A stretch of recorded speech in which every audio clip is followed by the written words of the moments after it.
Hi guys, my name's Kyle, and today we're going to talk about what is yoga.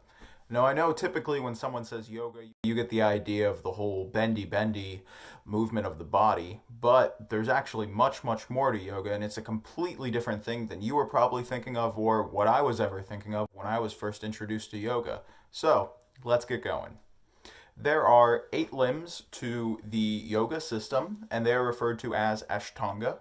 So, the best way to think of it is kind of like a tree growing upwards with the diagram like this.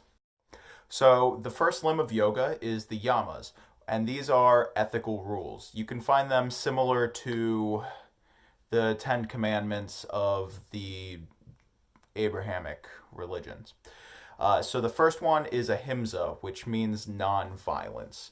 Now, Ahimsa is not just do not hurt anyone ever.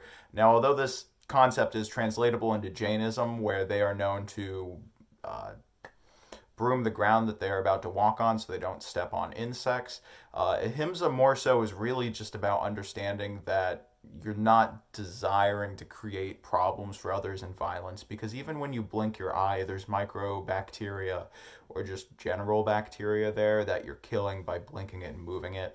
And it's about trying to be as non-violent as possible. And this also extends to not eating meat, because that is creating violence by eating other animals. The second part of yamas, so these are still the ethical rules on the first limb, is satya, which is truthfulness or no falsehood. The next one is astriya, which is not stealing. Then brahmacharya, which is sexual restraint. And then the final part of the yamas for the ethical rules is aparagriya, which is non-possessiveness. So the second limb of the ashtanga, the 8 limbs of yoga, is niyama, which is virtuous habits. So these would be having a clean mind, body, and speech, being content with what you have and accepting others as who they are, being persistent in your practices of self-discipline, having introspective thought and study, and contemplation of the whole true reality. And when I say true reality, I don't mean the three-dimensional, I am a person, this is a room, I have a pet, I have a job. What I actually mean is deep focus on what's really going on. So if you take a microscope to a sample of anything really, and you zoom in enough, you're going to get to this point where you see the protons and neutrons and electrons spinning around, and they're supposed to be some of the smallest parts that you can find, with the exception of string theory, which I'm not going to go into at this moment. But when you see them moving like this, their relative size proportionally is about the same as the sun to the planets. And if you really take a moment and think about it, there's much more nothing than there is anything. And realistically, like, you've also never really touched anything in your life, because when you go to place your hand on another hand, there's a small bit of friction that exists inside of them, and basically you've never actually touched anything else because there's a small force there, which really kind of means that this entire world is, one, mostly made of nothing, and two, is incapable of touching another thing. Now, this is not to bring you to a solipsistic point of view where you think that you're the only thing here and everything else is an illusion, because that's kind of an inversion of what yoga is, because yoga, when you translate it to English, means yolk, like an egg, but it more specifically means union. And the whole point of yoga is to feel connected and at one with the rest of this planet. Now, the third limb of ashtanga is asana, which means holding a pose for a long time. Because, part of the practice with Ashtanga is kind of this body, mind, and spirit mentality that, we have in the West with taking care of ourselves. Another interesting thing to note, now I don't necessarily know if the lineage is from each other, that's for you to look up or for me to put in a later video, but Vipassana, which is a meditative practice started by Siddhartha Gautama, the Buddha, if translated literally, taken it from this, is kind of the great holding still. And Vipassana is where you sit still in one pose for however long you're doing the practice. And all you focus on is your breathing as you disassemble your body. You let all of your thoughts pass by you. You don't talk at all, and you eat scant food during the practice of Vipassana course. The fourth limb is Pranayama, which is the control of breath. Because if you think about it, when you hear someone go, they're probably really upset with what's going on, or there's something holding them back, or they're just contemplating it in their mind. And one of the important things to do is to watch your breath pattern, because if you're letting your breath rise and fall naturally, you're going to not be focusing on these thoughts that can work like fish hooks inside your mind, and instead you're kind of just moving in the pattern that the world already exists in. The fifth limb is Pratyahara, which is drawing of your senses. So it's to close your mind to the world, not to close your eyes. In Buddhism, they see the mind as a sense organ. So if you remember seeing my video on the human energy field, I talk about the Sri Yantra, which one of the petals is the mind, so you can get better information there. But basically, with thoughts, you're supposed to kind of let them pass and give them the same attention you do as bird chatter. Instead of letting them sit here and work themselves around you, it's really about creating a quantumist space where things just pop up and flow through as they naturally do, instead of you holding on to them with desperation.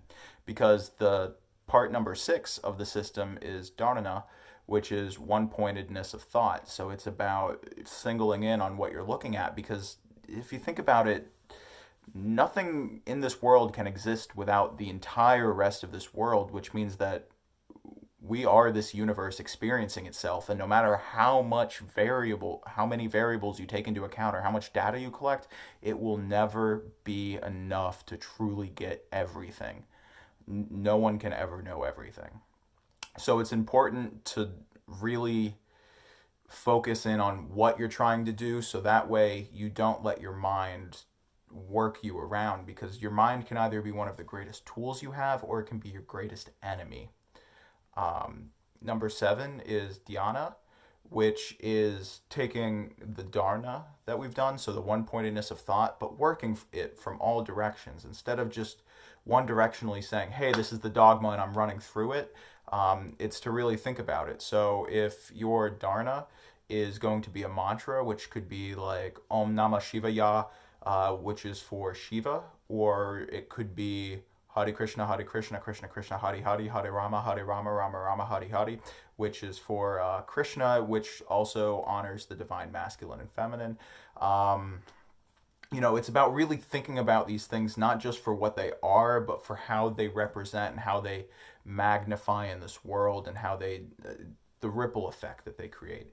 And then the final limb of the ashtanga is called Samadhi, which Samadhi has a couple of different meanings. It can be the complete union or closeness with the rest of the world. So it's seeing yourself and understanding on one level that just because my hand is moving here in this video, or right now, that the entire rest of the world is moving with me, and it's this one intricate dance. It's not just one thing happening with cause and effects, because all objects are events. And I'll go into that greater in another video, but it's seeing that everything is delicately interconnected. Samadhi is sometimes also referred to as a trance, where people sit there for days on end and don't move and are completely blissed out. Now, in the Bhagavad Gita, there is a slightly different yoga ladder that is introduced, and this one only has 3 different parts. The first one is Yana yoga, which is kind of like contemplation, learning, studying, very similar to some of the parts of Niyama or Pratyahara. The next one is going to be Karma Yoga, where that's about understanding how karma works and how you're related into it. So if you haven't seen the video on karma, I recommend taking a look at it just so this kind of makes a bit more sense to you. But basically, with karma yoga, it's about understanding that everything you do is affecting everything else. And it's about seeing the union of what you do and what everything else does at once. And then the final one is Bhakti Yoga, which basically means that once you understand that what you do is part of the entire world, ultimately there's this non-separation that exists. And I am not saying this in the impersonal nature for those that are Krishna conscious watching this. Please be nice in the comments. But instead, that you really shouldn't be doing things for the sake of your ego structure or the belief of who you are as a person, but you should be doing it for this world. Even down to when you eat, you should be saying, I'm eating for the world, because the ultimate concept in Hinduism, which is what created yoga, which created ashtanga, which is what we're talking about now, is ultimately that the only experiencer is the Godhead. There's not me experiencing it. There's not you watching this video. It's all one being doing it from this entire perspective. And it encompasses not just the physical, whatever that means, things that we have here in our world, but also that nothingness that exists within inside of everything. Because, you know, as we talked about earlier in this video, there is more nothing in this world than there is something. Thank you for watching. Best of luck with your mantras, asanas, and yoga, and have a great day. I love you.